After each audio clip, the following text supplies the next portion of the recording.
also have political parties that have also fronted their flag bearers in this particular poll. One of them is Dr. Frank Habineza of the Democratic Green Party of Rwanda and the Rwanda Patriotic Front's Paul Kagame, who is the incumbent president of Rwanda. And of course, at exactly 5 p.m. on Thursday, the National Electoral Commission, NEC, closed the exercise or the process of receiving nomination papers for the aspirants as required by law. Just to also bring you to speed, among those I've mentioned earlier on that have managed to actually submit their nomination papers include Philippe Maimana, who is giving a first try at the top job.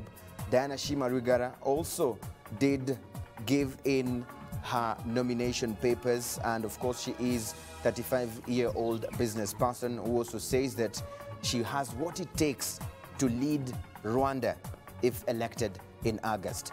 Another aspirant who also presented his papers is Gilbert Mwenedata and Fred Warafinda. The National Electoral Commission also received documents from aspirants representing political parties, as I said earlier on. One of those was Dr. Frank Habineza of the Democratic Green Party of Rwanda, who is giving a second try at the top job. Also was incumbent President Paul Kagame of the Rwanda Patriotic Front, who was unanimously nominated as the presidential flag bearer of the Rwanda Patriotic Front. And the president of Rwanda finds himself back at this particular position after garnering 98%, that is 98.4%, of Rwandans who actually voted to amend the constitution to allow him to run again for office. Listen, the professor who is known as Kalisa Mbanda, who is the president of the National Electoral Commission, did give a statement on this particular process, and he said, and I quote, "Having received 6 aspiring candidates is such a good indication that there is democracy in this country." He went on to say that we applaud the aspirants and wish them well in the next step, which is to scrutinize the papers they brought to us. And this actually brings us to a Twitter poll question that we have asked you, and it is saying that Rwanda's August presidential election is just around the corner. Are you ready with all the required items to be able to vote? You can actually take part in this particular Twitter poll. It's actually my pinned tweet on my Twitter handle at Eugene Nangwe. In just a bit, we'll be talking to the National Electoral Commission's Executive Secretary, my guest in the program, Charles Munyaneza. Let me welcome you on the program. Charles, thank you so much for being with us on the program. Thank you very much. Asante sana for making time on the program. Now, you have sort of successfully managed the first stage, which is receiving the nomination papers of all the aspirants aspiring to run in this election. The key question that some people are now asking is, what next? What do you do now as NEC? Oh, very many things. Very many things, you know. As you said, you are only 38 days to go. Therefore, we are doing very many things at the same time. But coming to that, the aspect of aspiring candidates, you know, we closed the nomination of candidates on Friday. Yes, Thursday. Was it? Friday. Yes, on Friday. Yes, Friday. yes, yes, And yes. this is Sunday. Yes. Immediately, we started looking at the files. We started looking at the files. In fact, as I talk the whole day tomorrow, we are looking through all the files of the 6 aspiring candidates, as you are saying. So we are trying to ascertain which candidate fulfills the requirements of the law to stand as a presidential candidate in this country. This is a process that is going on until Tuesday, that we are going to announce the first list, the provisional list of aspiring candidates. We are going to come out and tell Rwandans, look, we received the 6 aspiring candidates. Yes. These provisionally qualify to be candidates. These do not qualify provisionally to stand as candidates. And then we shall give another 10 days until 7th of July, when we shall come out with a final list and tell Rwandans that, look, these are the people who are going to campaign. Right. So this is a process. It is a very hectic process. As you said, we received 6 candidates, 2 of whom are coming from political parties, and 4 are coming from independent candidates. Right. So these are coming with a lot of paper to verify and look at. So this is a program that we are actually working on. You're working on this. Yeah. Someone listening to us would be wondering, when you say provisional, Yes. what does that mean? Does it mean that if you will be on the provisional list of those who are not qualified, there are chances that you might finally find yourself back on the list of the qualified? Yes, certainly. Certainly, the law provides for that. You can come with the papers that are not complete. Then the law provides for a certain period for you to come out and complete your file. Right. And if you do complete the file within the time limit, then we can always come out and announce you as a candidate. But if you fail to complete the file, then that's when you completely fail to qualify as a candidate.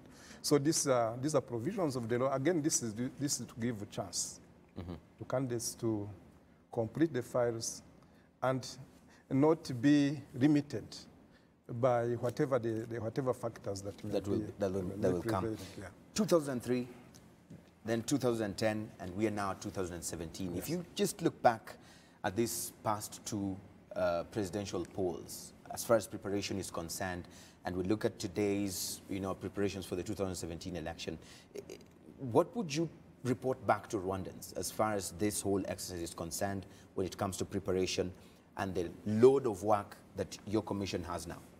Certainly, a lot of things have changed since 2010, when we last had presidential elections. Just a few elements that I would want to highlight. Right. One, about registered voters. When you look at 2010, we had about 5.17 million registered voters. Right now, we are talking about 6.8 million registered voters. That's the difference of around 1.7 million voters. Right. Those are the people that are going to be voting for the first time.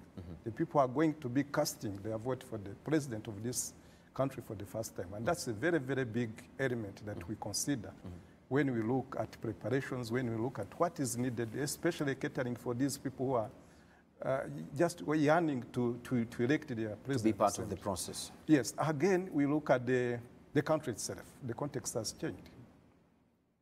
Leave alone the population, leave alone the registered voters. Yeah. But Rwanda as a country has developed. So we look at the context, we look at the national context, we look at the regional context, but we also look at the global context in which we are managing elections.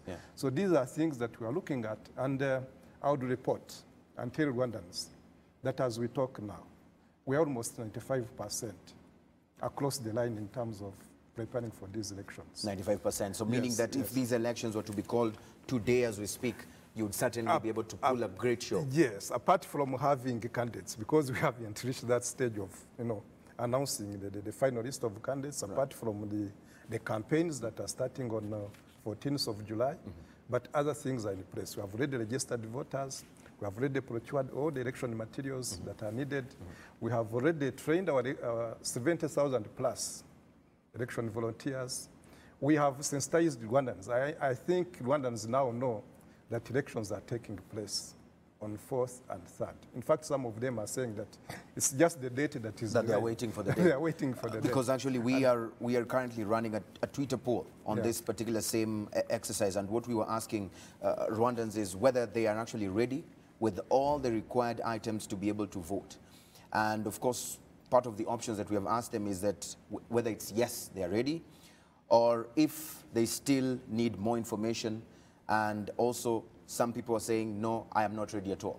And out of this, who have definitely cast their vote in this particular Twitter poll question, 79% have said, yes, they're actually ready for the election. 90%, yeah. But 15% still say, I still need more information. Oh. So how do we ensure that full 411 actually gets to the people who need to be able to get this information? We like that feedback. We like that feedback from the population. If 15% are saying that they are not yet ready, then we must work hard as the Electoral Commission. And we are doing this through many ways, through many channels. We are using the media as we are doing right now. We wanted to use Umuganda.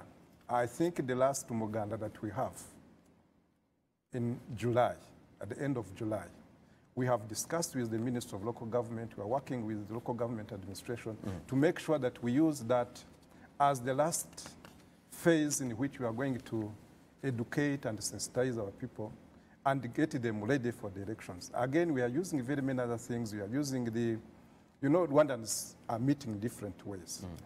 We are using outreach programs. We're using our staff. We are using our volunteers. I was saying we've got at least 4 volunteers in each village. These are the people we are using to reach out to the population. To be able to give them all the information they need to know. Everything that they need. So I think come 3rd and 4th of August, all Rwandans shall be ready and will just go to the polls and cast the ballot. and cast their Let me ballots. underline the word educate. Yeah. That you say you will actually use, you know, different ways and models to be able to actually achieve.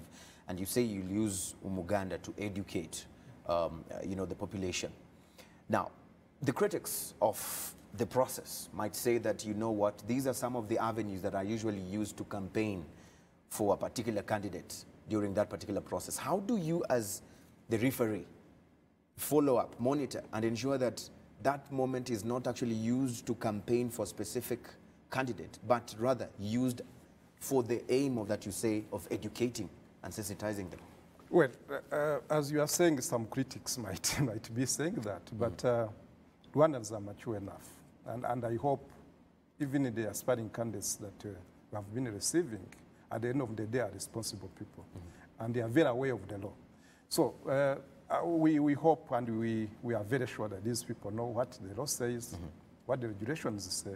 But the Electoral Commission is also there to see. Yeah, but some people say that laws are there actually and they to are be broken. Yes. they are there to be yes. So broken. how do you sit back and feel comfortable and say they know the law, they will not actually break it? We are very comfortable because this is not the first election that we are going to have. And we know that Rwandans are cultured. Rwandans have gone through this. So we know that Umuganda is not something new in our culture. It's there even when we don't have elections. So we know that this cannot be used for electioneering purposes. Right. We know that it is used mainly to educate and sensitize the Rwandans and also to share what we have in common as Rwandans. Right. So we wanted to use this, and we've been communicating this to whoever is concerned, whoever is involved, to make this as an opportunity to make Rwandans know what they expected of when it comes to polling day. And we are very sure of that, and we do promise Rwandans that the Electoral Commission is following up on these events, and we are very sure that, as always, both Rwandans but also aspiring candidates or their campaign managers are going to be adhering to the law and regulations in place. Right. And so if any incident of someone campaigning in these forums that you expect to be used to educate and to sensitize, as you say, then what does one do? Either as a citizen, from a citizen level, or an aspirant level? What should they be able to do? Let me state that these elections are for Rwandans. This is not a National Electoral Commission business. These are national elections. And therefore, every Rwandan has got a stake in this, a stake in making sure that the process is smooth. Therefore, be it a single citizen of Rwanda, be it an aspiring candidate, being a supporter or a campaign manager of any of these candidates, is free to come out and tell us that, look, this candidate is going beyond the provision of the, and therefore, we're always there to come and call to attention these people that may be violating whatever they may be violating. Right. But we have put in place mechanisms, we have put in place structures, and we are very sure that everything is placed to monitor the process. Right. What are those structures? What are those mechanisms? Mechanisms are, we've got structures, as I was saying. The National Electoral Commission has got headquarters, we've got district staff, we've got sector staff, and we've got, as I was saying, 4 volunteers in each village. So nothing can happen, and we don't know that something has happened. I can tell you that within 5 minutes, We'll be able to know. we would be able to know what's happening. And we've put in place communication channels throughout this structure that we are talking about. We are working with different stakeholders. And therefore, these stakeholders are there to inform us, even to advise us. So we think that if we work together as Rwandans, including the media, by the way, we've been training the media, we've been training media practitioners, and we are sure they are going to be deployed very soon across the country, and we are going to be getting feedback from all these sources, and therefore, we think the National Electoral Commission will be in a position to manage the process as it has always been doing. Right. I want to take some minutes and just talk about the requirements for the candidates, and I mean for anyone who's aspiring to run for presidency, and we'll try and shine a spotlight on other requirements from other regional countries, and I know it's not a must that we actually borrow what others are doing, but just try to make sense out of these requirements. One of those requirements that some people are actually asking questions about is that, one, you have to be Rwandan by nationality, by origin, That's okay. But then they say that you should not hold any other nationality. Yes. Yet today, Rwanda actually allows dual citizenship. But if you want to run for president, you should actually denounce the other nationality. But we know of people who have actually been born, you know, out of the country due to different circumstances, and they hold dearly, you know, the origin where they were actually born first before they actually came back and got the nationality here. And probably the process of even denouncing the other nationality becomes another long journey. And some people are saying that this is one of those requirements that, you know, is sort of holding back certain people from participating in the process. Would you try to explain and make us understand why this is a requirement? I understand those things that you've mentioned, people being born in different countries because of historical, you know, some of the things that were not a making of certain individuals. Some people found themselves being born in the countries of not their choice. And I'm aware that even some of these people have been getting nationalities of those different countries that you were either born or they stayed for many years. So, but when we talk about the president of Rwanda holding Rwandan nationality by origin, it goes with the position of that office. It goes with the responsibilities of the office bearer. It goes with the responsibilities of the president of this country. That's why we are saying, if you want to be a president of Rwanda, you must be a Rwandan by origin. We don't want to compromise this office. Sometimes it can be compromised. Taking I don't want to say that this might be the case. The situation, the situation, but think of a situation where you are elected today, having dual nationality, still having the 2 or 3 nationalities. Then tomorrow or the other day, you start compromising the interests of Rwandans vis-a-vis the interest of the other nationalities. These are very, very possible scenarios because human beings are human beings. So we want to make sure that this office of a president of this country is not just any other office. The president of Rwanda is not any other personality. This is the highest office in the land. So it must be protected. In so doing, protecting the national interest, protecting the interests of Rwanda. That's why the president of the country stands for the interests of the country. And therefore, that's why the lawmakers decided to make it a requirement that one must have only that one nationality of Rwanda. To avoid conflict of interest. Yes, that can also happen. Right. Then how do you explain the issue of the requirement of 35 years of age?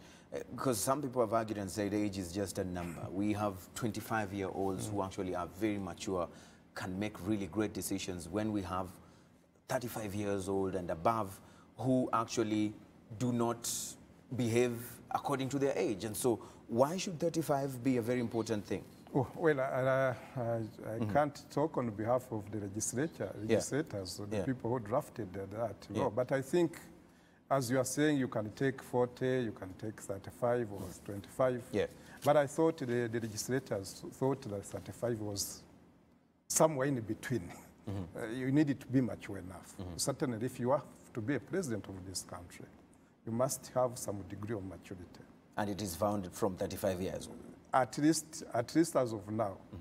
When you see the age of the youth, it goes until 30, according to the current law. So anything above 30, I think you've matured. You've matured. You've matured to be anybody like a president of this country. Right, but then it beats the logic of what the president is actually spreading. The message is actually telling people that young people get involved in politics. Yet you're saying that the age group of youth actually ends at 30, and from 30, you're actually more mature. I mean, how do you make a young person feel that they have to be president when you're saying... I think even at 35, you are still young. Look at yourself. I think you could be within that age. I'm actually 31. Can't you see? So in the next 4 years... Am I not qualified if I've ever wanted to run somewhere so I think what the president is saying is right. You can be young at 30, you can be young at 35, even at 45. Look at the candidates we got. Look at the candidates that you've been mentioning. They are within that age bracket. They are between 35 and 60, but the majority are between 35 and 40. And if you look at them, you saw them as you are coming. They all look young. Right. And do we have a limit, age limit? Like no, we don't have that in our law. There's no age limit. The age that we look at is 35, but we look at the maximum. There's no provision in the law. Right. When we come back from the break, we will definitely start talking a bit about the independence and, of course, the trust of this particular institution that is actually supposed to oversee this very, very important process.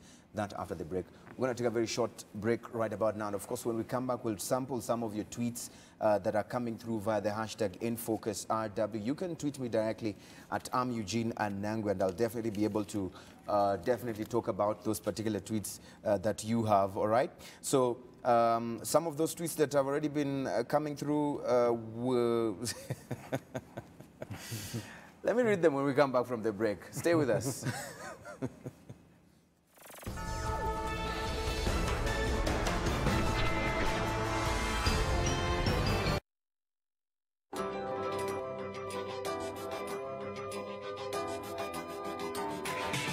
Many people have been asking what we have been up to. Well, we have told the different stories from decision makers, but this time round, it will be different. We will be getting head-to-head with various influencers and get to the heart of the matter. It is not an easy ride, but we'll endeavor to get you there. It will be insightful, informative, and at times we will agree to disagree because we are the bridge to your leaders.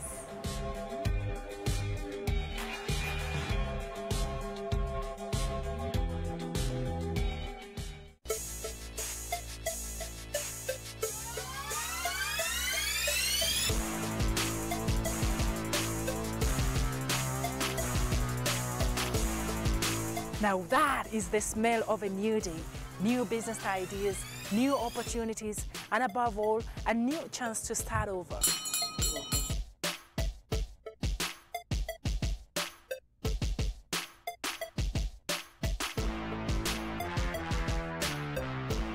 Forget about the news.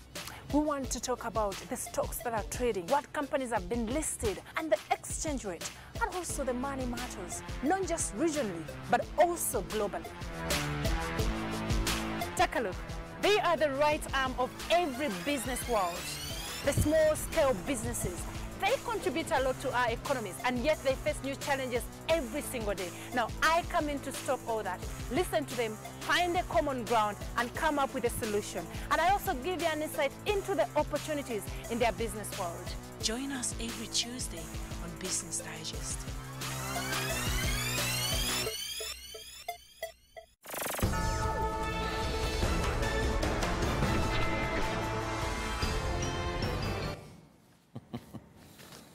And welcome back. Thank you so much for still being with us right here on In Focus. For those who are on social media, it's time to move on. Come on. Let's talk about In Focus right about now and ask the questions concerning the forthcoming presidential elections in August. I would love to read your tweets. Let's move away from the hosting of President Paul Kagame and how it was actually done by the hosts and whether they did a good job or did not do a good job. Let's move on. Let's talk about the emerging matters right about now. And of course, my guest in the program today is none other than Charles Munaneza, who's the Executive Secretary of the National Electoral Commission. Charles, before we went for the break, I had actually urged you to stay with me and actually take some time to talk about the issue of the independence of the Commission. And Article 180 of the Constitution does state it very well, that the National Electoral Commission is an independent commission responsible for the preparation and the organization of local, legislative, presidential, and referendum, or such other elections, the responsibility for the organization of which the law may vest in the commission. It ensures that elections are free and fair. Yes. And on 25th of May, there's a statement that you made that followed some reactions that definitely sort of in one way or another put your independence to test. The statement you had made on 25th of May addressing journalists, you said that Candidates in the forthcoming elections will have to send their messages to your team 24 hours before the time they expect to post them. And then they will give you 24 hours to give them feedback on whether or not those posts will go on. And this particular statement did receive a lot of bashing and criticism. And it came even from Foreign Affairs Minister Louise Mushikiwabo, who actually clashed in one way or another or sort of disagreed with it. And I quote her saying that, no offense to National Electoral Commission, but Rwandans should express themselves freely on social media in election season. I know we all actually saw this particular tweet. And after this, you had to come back on a different note, especially also after Rura came out with a statement saying that you do not have the legal mandate to actually moderate or regulate social media. Looking at this decision, probably it's important to hear from you. What did you want to say? What did you want to tell Rwandans? What did you want to tell the candidates? Now, coming back to the issue of independence, I know this is an issue everywhere. Issue of independence of election management bodies, electoral commissions. Everywhere people are suspecting. They are saying these people are not independent. These institutions are not independent. But let me tell you what we did in the first place, just referring to what you said in the issue of the social media.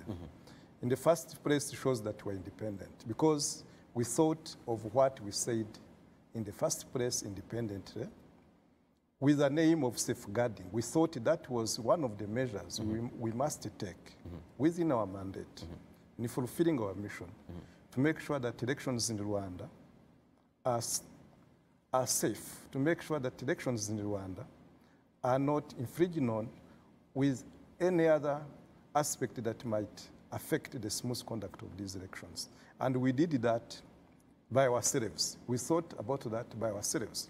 So that shows how independent you are. That alone shows that we are independent because we sat, looked at our mandate, and thought maybe if we put in place this mechanism, then it is going to help us safeguard the electoral process. Do you still stand by that statement today? But again, I want to come back. Yes. But again, being independent does not mean that you must not be responsive. It doesn't mean that you must not listen to the people that you are serving. So if we came out with that strategy, and again, Rwandans came up and said, you know, look, you Electoral Commission, you are independent, but your independence must not infringe on people's independence, rights and freedoms. So that is the feedback we got from the people. So we exercise our independence, but at the same time, listen to the people that we are serving. Right, but you so are the feedback we got from the people you talked about, yes, including the Honorable Minister of Foreign Affairs, and the other people, in fact, many Rwandans. What you saw is maybe what you read on social media, but some of them were, many Rwandans were calling us. So again, that is our responsibility. Right, but then that is our responsibility to listen to them. Right, and make adjustments where we think we must make those adjustments. But then, Charles, someone might argue and say, if you believe that in the first place the independent statement that you made was good for Rwanda, then you should have stuck by it.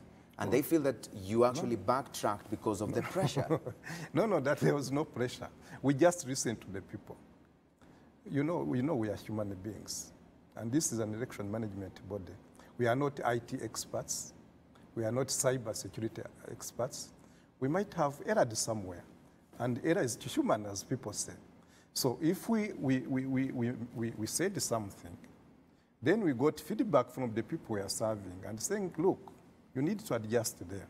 You are serving us. And if you are serving us, we are telling you to adjust like that. And if we did, in fact, we did it in the interest of the people that we are serving. And that does not take our independence as the Electoral Commission.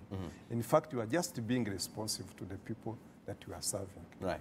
The argument there then might be, then are you going to be listening to everything and anything that the people tell you and you do because you're responsive? We listen to whatever we are being told, but we don't implement whatever we are being told.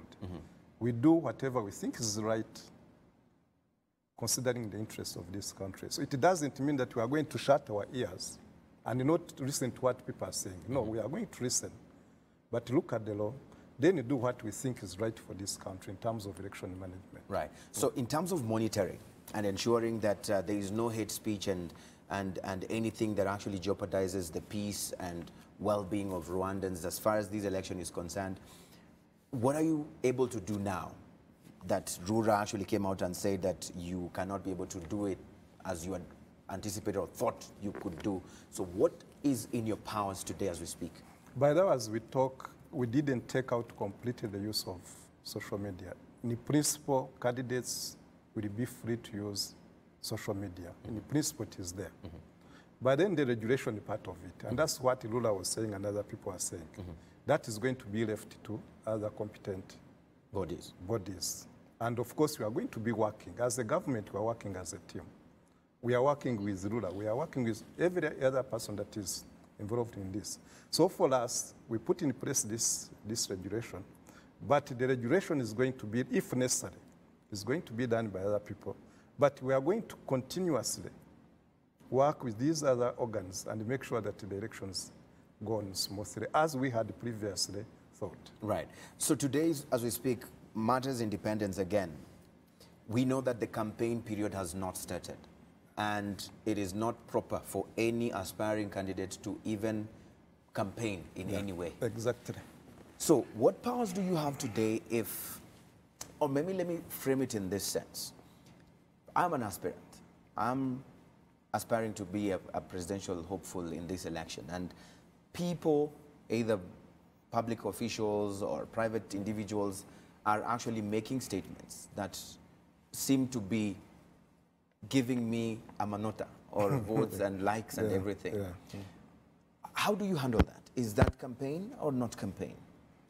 Well, it's now different since the 12th of June. At least now we've got aspiring candidates. Before then, we did not have anybody being a candidate or being called an aspiring candidate.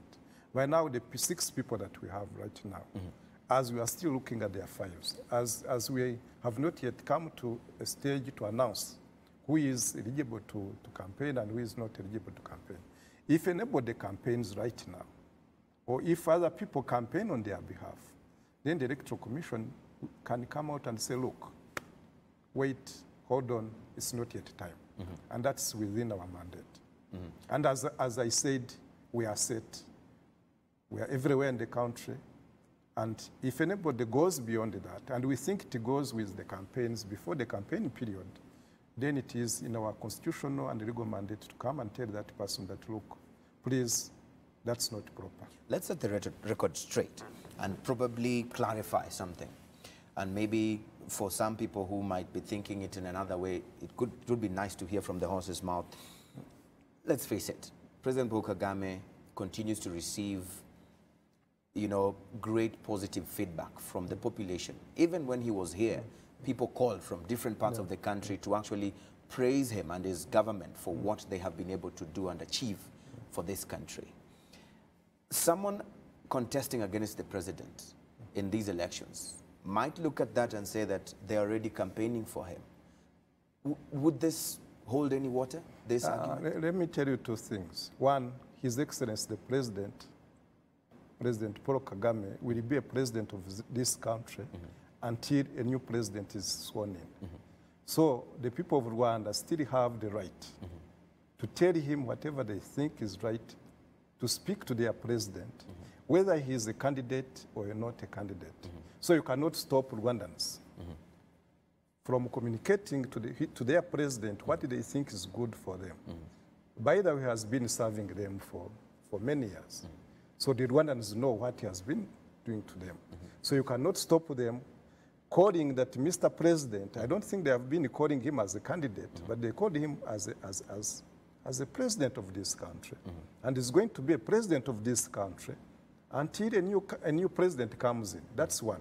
2, everywhere, there is what we call the advantage of incumbency. This is a sitting president. And if he's a sitting president, if he goes somewhere, he will go there with 2 hats, even if he qualifies to be a candidate. He will go there as a president of this country, but also as a candidate, which is an extra advantage to the other people that are also aspiring, and you can't do anything about that. So people need to understand that. But I'm saying he will campaign when the time comes for campaigning. And will continue communicating to the people of Rwanda as their president, as and when it is necessary. And you can't do away with that. You cannot stop that. Yes. Right. So what you're trying to say is that even if there is any aspirant who feels that, let's say, a public official is actually telling people on how the current government has actually performed, then if they claim that that is already campaigning, it is not true. That's not campaigning. Sometimes they are telling the truth. After all, you are telling people what they know. What campaigning is there? If I come and tell you there was no road here, and now over the last 7 years, this road is there, they are not saying that it is the president who did it. After all, even the other Spanish candidates are Rwandans. They have been paying taxes, and therefore, it was not done by the president alone. Even those people that may be saying that they are not having a fair share of what is taking place are part and parcel of the development process that we have been seeing. So I don't see anything wrong if somebody says that, you know, this country was at this level of economic growth, now we are at this level, because this, I think, has been a collective responsibility of all Rwandans, including the other aspiring candidates. So that's why I'm saying I don't see any problem in that. Right. If it doesn't enter into the actual election manifesto of any other candidate that is aspiring to stand. Right. So during the time when the campaigns will start, will civil servants be allowed to take part in the process of campaigning? Oh, civil servants are Rwandans in the first place. They are human beings, and therefore they are allowed to participate in the electoral process. But they will not be leaving their offices during office working hours to go and campaign for candidate A and B. So they can, where they are residing or outside their office, official hours, they can go and campaign for their preferred candidate because these are human beings. Yeah, but some people argue and say that gives whoever is in power added advantage. You know, civil servant is actually serving the rest of us, regardless of our political affiliations or political parties, or you know, and they feel this is not fair. Most civil servants, they believe, are expected to remain neutral. Yes, they are neutral, but don't they vote? They vote. What if I express what I have in mind? As long as I don't put on party T-shirts or other things and go and start campaigning for the candidate. But if I'm somewhere and I'm discussing with my colleagues, of course not at work, not in the office, outside the office, I think these people have got the right to do that. Because after all, at the end of the day, they will be casting their vote. Right. And that does not take away that right because they are civil servants. Okay. Let's talk about the budget, because 95% of it, if I'm not wrong, I stand to be corrected, is actually locally funded. 98%. 98. Over 98%. Over 98. Yes, it's almost 100%. Almost, and we are working towards that. How do you do this? Because at the end of the day, we have, you know, people who actually, you know, we have Rwandans who have actually contributed to this particular funding. And it's part of the question that most people are asking even here. How do you do these things? You know, in other countries, we have elections not taking place because there's no budget. I mean, foreign aid is not coming in to support us. Let's share some tidbits on how this can be able to be a reality. Two aspects. Again, one, I think this is a political choice on the part of the leadership of this country to make elections one of the priorities that this country has. Because elections are one of the sovereign aspects of a nation. So I think the difference between Rwanda and maybe some of those countries that you are talking about is that Rwanda has decided, the leadership of this country has decided that these are national elections. These are elections for Rwanda and by Rwandans, and therefore they must be managed and be funded by Rwandans. This is a choice. Maybe it's a choice that those other countries are not taking. That's one aspect. It goes with choice. It goes with the political will, which may be making the difference with other countries that you are talking about. Secondly, As the Electoral Commission, we know we are in Rwanda. Yeah. We know the resources we have in Rwanda. We know the priorities that we have. Yeah. We know that elections are not the only priorities that this country has. And therefore, we've been trying to work within the means that we have. We've been trying to reduce the electoral cost.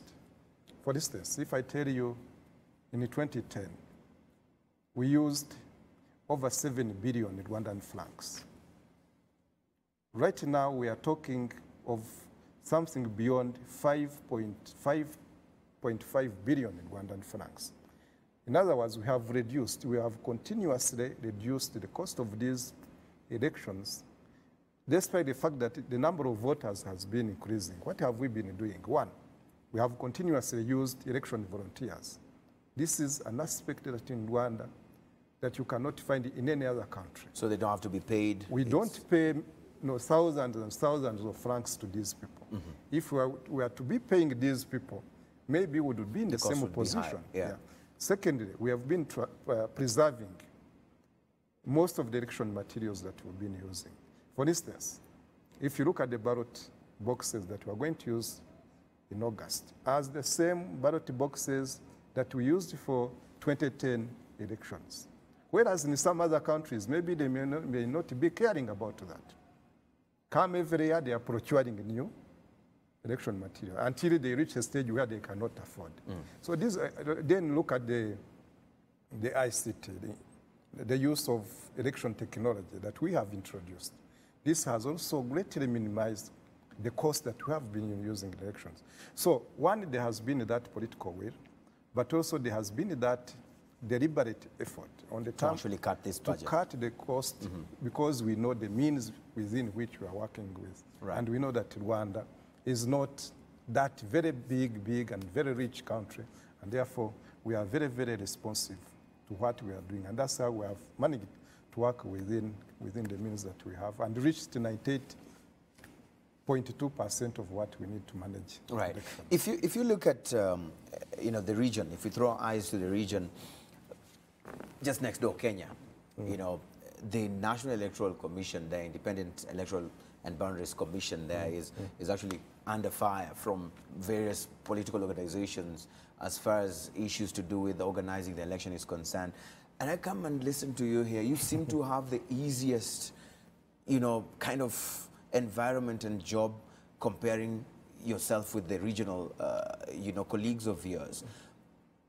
How do you actually advise them then in this sense? Because electoral bodies have always been on the spotlight because a small mistake could throw the country into, problems. Yeah.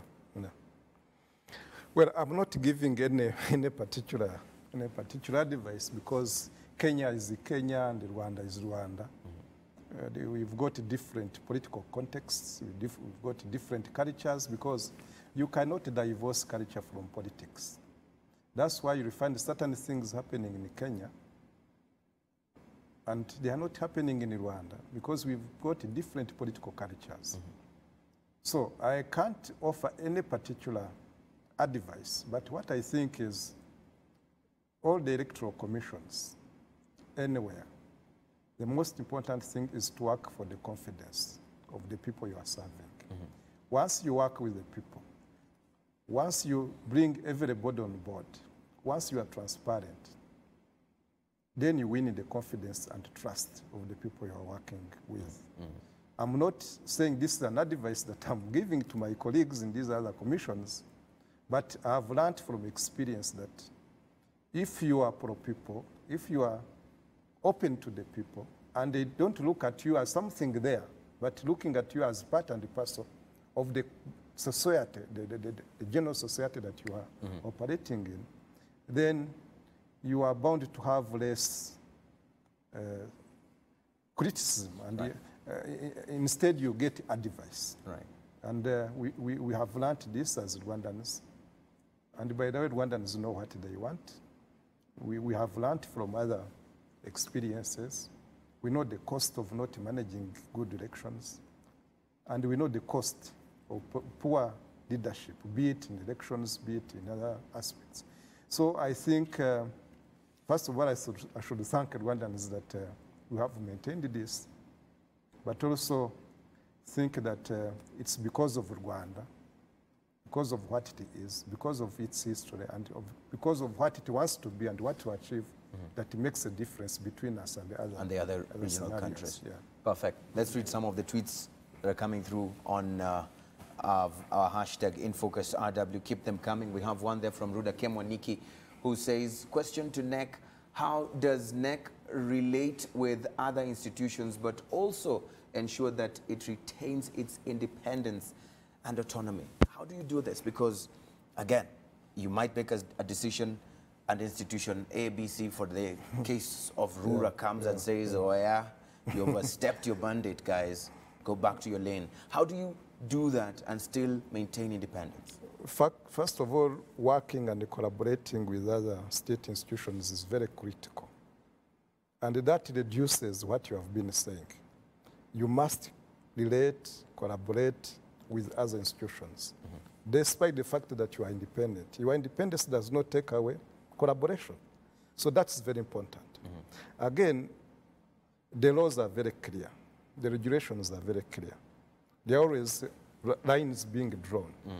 If I'm working in the Electoral Commission, I know where I must start and where I must end. Stop.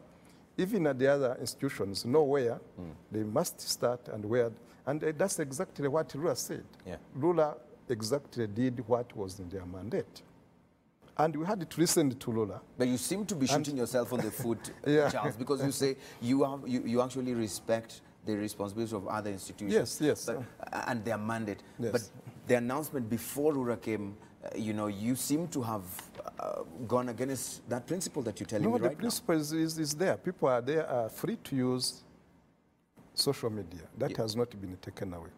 But what I'm saying, Lula came and told us, look, you have got the responsibility to regulate the conduct and the management of electoral operations and electoral process. But you don't have the mandate to regulate the use of social media. Have you fired your advisors because they misled you into making a decision that instead we have learned. Backfired on you? The issue is not firing, but the most important thing that we learned. These are lessons that we are learning. By the way, the Electoral Commission is a young institution. We are still learning. We are still building our capacities. So for us, we do welcome such criticism, such advice, and to us that is building our capacities. And we are looking forward to strengthening even more what we are doing and improving on the processes. Let's answer this particular tweet here from I Am Beyond Ordinary. Safari_Felipe says, what has been done to ensure that the final registered number of voters don't include those that have died? Cleaning up the voter register to make sure that it's up to date. Let's answer this as we move on. Yeah, that's very critical. Having a ghost voters is very, very, very bad. What have we done? First of all, we have been very systematic in terms of cleaning up our voters register. We have taken this voters register twice to the villages, displayed these lists, called upon the population to come, please, come and look at this list. Tell us who is supposed to be there. Tell us who is not supposed to be there. And we have been cleaning up these. Is it still going on or it's done? It is still going, no, in the villages it has stopped. But the doors are still open. So what should people do right now? In fact, until 19th of July, when we are going to be announcing our final voters register, it is the process still open. People can come and tell us. Even if the system is open, you can even check on our voters register using your telephone, your computer. You can. So this is something people should be doing between now? Now and 19th of July. Not only here, but also in the diaspora. Because as you know, Rwandans also are also going to be voting. Will also be voting. Someone else is also asking here that the absence of external supervisors is worrying the election observer missions. Does that concern you? Well, let me say that it's the absence. No, it's not true that these people are absent. In fact, as I talk now, we have already received over 200 election observers, and over 50 of them are foreigners. So the issue of them being absent is not true. But I think that comes out of one specific group of election observers saying that they are not coming. just one. First of all, I want to say that if one specific group of people says that we are not coming, that does not take away the credibility of the electoral process. By the way, election observation is not a must. It is optional. You can observe or you cannot observe. Right. So we are saying we are even expecting even more than 1,000 election observers. And by the way, there is nothing to worry because I've been telling people that these foreigners have also been conducting their elections. Recently, we had elections in France. We had elections in the United Kingdom. We had elections in Germany. We didn't go there. To observe. To observe. So it doesn't matter but whether that did not take away the credibility of those elections. Right. So I don't see why ours should be, we shouldn't be worrying these people are coming because after all, even when we don't go there, I don't think those people worry about the conduct of their elections. Right. In closing, I want you to share with us, as you talk to Rwandans and everybody watching us today, every electoral process creates a certain narrative for that particular country. You know, let's say in Rwanda today, some people say, that country where there is no political, competition. Others say, that country where it is actually funding its own electoral process. So as National Electoral Commission, the people who are in charge of overseeing this process, what sort of narrative would you like people to create out of these elections as far as Rwanda is concerned?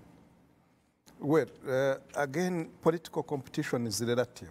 It's relative and it goes with the context. It goes with the political, social, cultural context of the country. Right. So in one place, something can be competitive.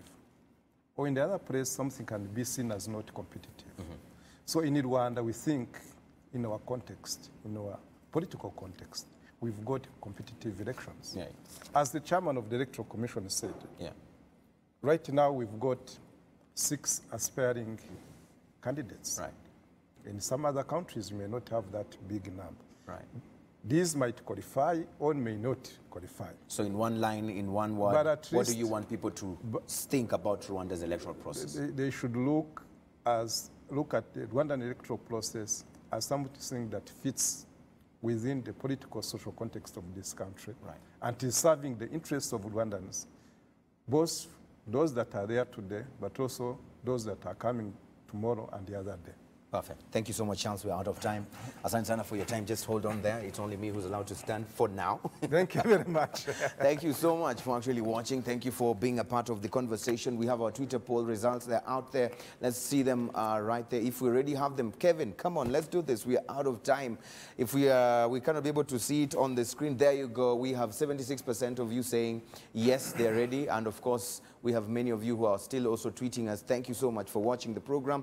We'll be right back next week on Sunday, same time, same place. My name, as always, is Eugene Anangwe. Goodbye for now.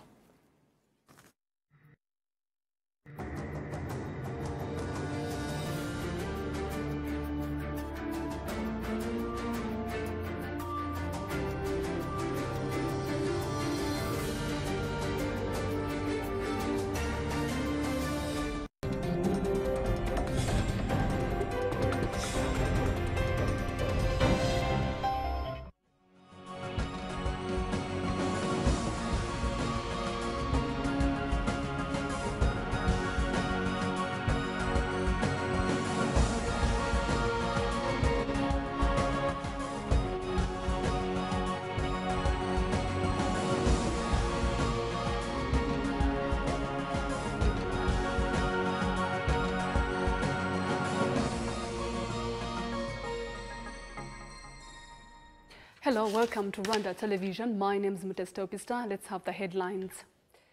President Paul Kagame has said that what Rwanda has achieved that people thought was impossible shows what is possible when people work to find solutions. On Sunday, Muslims in Rwanda and others in the world celebrated Eid al-Fitr, making the end of fasting period of Ramadan.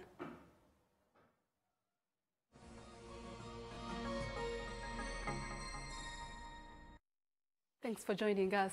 President Paul Kagame has pointed out that Rwandans should think big and then work towards implementing those objectives. The head of state made the statement on Sunday during a live interview on Rwanda Broadcasting Agency that aired on both Radio Rwanda and Rwanda Television. Sergeant Hore tells us more.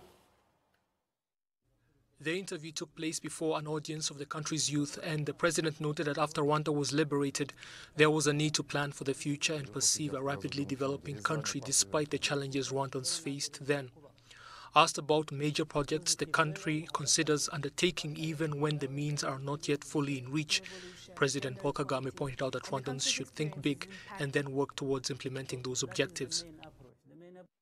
Gushaka ibyiza utaranatekereza n'ubushobozi ibyo n'ibyo.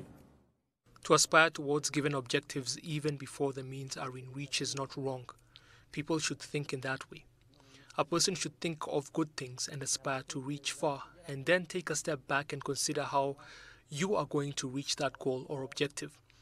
That is when you come face to face with reality and begin working towards the means of attaining your goal. But first you must wish to attain it. You cannot let yourself think that because you do